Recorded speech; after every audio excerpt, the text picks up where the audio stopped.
And finally, for today's episode, let's turn to David Trim for a look at Adventist history. This week, we learn about the life and ministry of Nelson Zane Towne. This week in Adventist history was important for publishing and literature evangelism. For much of this week, 140 years ago, March 11 through 15, 1880, a special General Conference session met in Battle Creek, Michigan. Attended by 28 delegates, this was the fifth special session of the General Conference and the last special session held to date.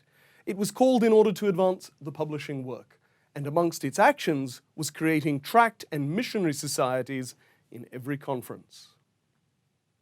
On March 8, 1863, Nelson Zane Towne was born in New York State. Converted at the age of 22 by reading Seventh-day Adventist literature, he promptly went to what became Atlantic Union College to take the ministerial course. There he met Sadie Graham, and the two married right after graduating in 1890, and then promptly went as missionaries to Great Britain. For 18 months, they both worked as colporteurs in Scotland before Nelson was appointed to lead literature evangelistic work across the British Isles.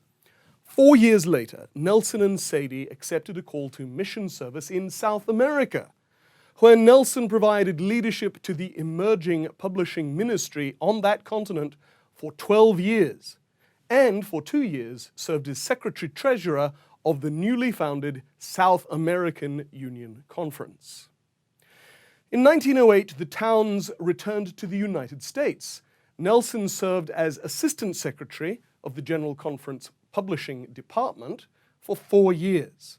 But then in 1913, he was elected head of the publishing department, a role he filled for 18 years, during which he traveled all around the world. This photograph of him was taken in the 1920s. In 1930, the Townes, both now in their late 60s, accepted a call back to South America, where Nelson served as president of the Austral Union Conference for 2.5 years.